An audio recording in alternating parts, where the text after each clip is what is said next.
Hot topics of the day, Jeff. I mean, you can't get away from this. ESPN, CBS, sportsbookreview.com.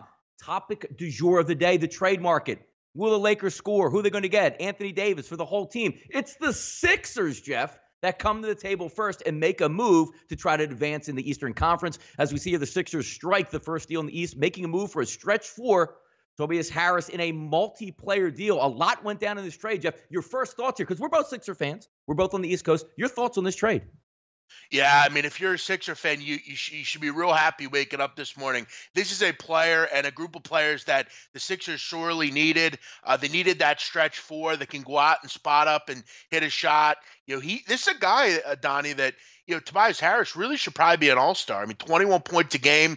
He's one of those guys that maybe he's not that big name guy, but he's bounced around and been really good. He's become one of those really good stretch fours. Donnie, you look at the Sixers, one thing that they really have struggled in is that spot-up shooting category. You look at per Synergy Sports, Synergy tracks basketball stats and trends. The Sixers are 21st in that stat in the NBA. You look at Tobias Harris, one of the best spot-up shooters in the league at almost 1.28 points per possession. So this is something that will sorely help what they need. They also get a backup big and Boban Marjanovic, who probably be a big fan favorite in this town. You had Mike Scott, who has that 3-and-D potential. So, yeah, I think if you're the Sixers, maybe you make one more move for a bench player, Wesley Matthews, that kind of player. But if you're a Sixer fan, you got to be golf over the moon with this move.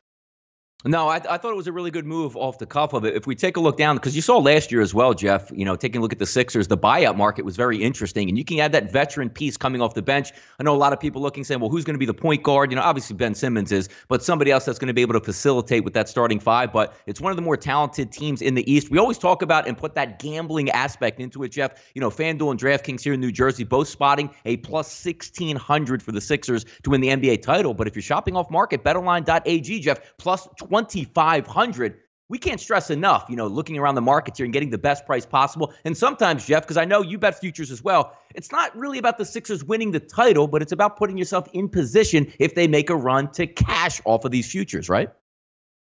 Yeah, you're totally right. I mean, I think, you look at this move, you got to figure at this point, the Sixers have to be the favorite coming out of the East. I know Toronto, obviously, they can still make a move. We still have, 24 hours or so from the deadline, but you look at this big four, and I think obviously going forward, Nani, it's can they keep this big four? It looks like the Sixers are going to try to do it. I think the Sixers need to go out and make one more move. You mentioned the buyout market. If you can go buy out Wesley Matthews, I think that's got to be something you look at. You also look at a guy like Trevor Ariza. You'd have to think the Wizards might maybe look to move him. I would love Lou Williams. That would be the reunion I'd love to see, Donnie. If you could somehow get Lou Williams as well. I don't know if that will happen, but he'd be my number one. But Wesley Matthews could be a nice fixture as well. But yeah, you mentioned the odds there. I mean, that's a ridiculous price, Donnie, on the Sixers. You look at, Donnie, I have a local bookmaker, okay? Mm-hmm. Yep. He's offering the Sixers right now 7-1 to win the NBA title. I mean, you said you're getting at 25-1 at certain books. 25-1 at Bet Online offshore right now if you want it. Yeah, I mean, but you look at the book. It's funny because my book is based in Philadelphia. You look at the tax you have to pay to bet the Sixers at this point. I mean, that's an amazing discrepancy between two books. But yeah, if you could get 25-1, I would strongly urge jumping on that. Odds certainly to change here, Jeff, come up with the Lakers. How about last night? Dropped by 42 points on the road to the Oladipo-less Pacers. Teddy and I talked about it yesterday. Lines were moving yesterday, bouncing between 2.5 and 3. The Lakers look like that surefire public side, going to roll in and maneuver. They got absolutely hammered. And the question we had yesterday, Jeff, is when you look at the Los Angeles Lakers, I mean, LeBron is maneuvering behind the scenes. So two players are going to be effective. It looks like they're giving up almost their entire team in order to get Anthony Davis. So if you're a Laker right now, Jeff, it's just human nature. Where is your level of interest at for actually helping the Lakers win when you don't know if you're going to be here in 24 to 48 hours at this point? They got thrashed yesterday. It should be interesting going forward because even, Jeff, if they make a trade at the deadline or don't make a trade at the deadline, some of these players are going to feel a little bit scorned and say, you know what? This is a business at the end of the day. And I think the lasting picture yesterday from the Los Angeles Lakers had to be LeBron James literally sitting a mile away on the bench as they got blown out there.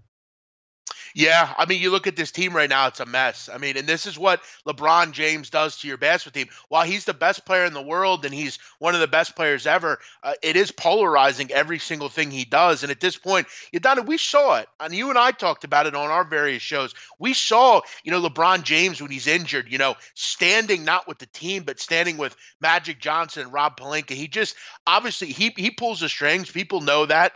And I think last night was kind of evidence of what this team is. Right now, they're a pretty gutless team that I don't think really wants to play for this organization. A lot of these guys kind of know where they stand, I think, at this point. It's Donnie, like almost like trying to kill your best friend, and then the next day you decide, oh, I don't really want to kill my best friend, and you expect your best friend to come back with open arms and say, we're still best friends. You just can't do that kind of thing. You can't shop these guys. It is a business, but to do stuff like this, I mean, and it's a player on your team doing it a lot of the time. The picture was blown out of proportion. I think, at the end of the day, anything LeBron does is going to be polarized. But it was truly an interesting picture. You see him on one side, you see them on the other. It's strictly kind of almost like a line in the sand at this point. I don't know where they go from here. Yeah, Thursday trade deadline. We'll keep you up to date here at sportsbookreview.com. So check in for all the latest information on the NBA. MLB rule changes on the table. Looks like a stalemate might be coming forward. Player stoppage. They're trying to angle for a few different details here before we get there. Some of these rule changes, interesting, and it's designed, Jeff, to pick up the pace of play. 3-batter minimum for pitchers, which I agree with.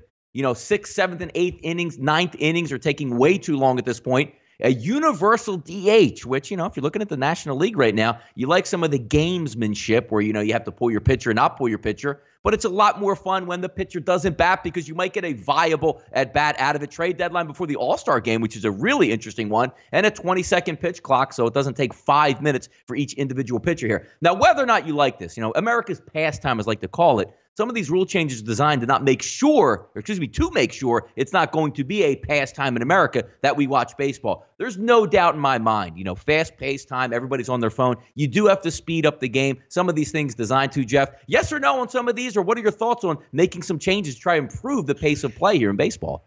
Listen, anything you could do to make the game faster, I'm in favor of. I don't think anyone isn't in favor of that. Look, there's something great about going to a baseball game, and you can step away for a second, and you're not going to miss a whole lot. But again, some of these games just become monotonous at some points.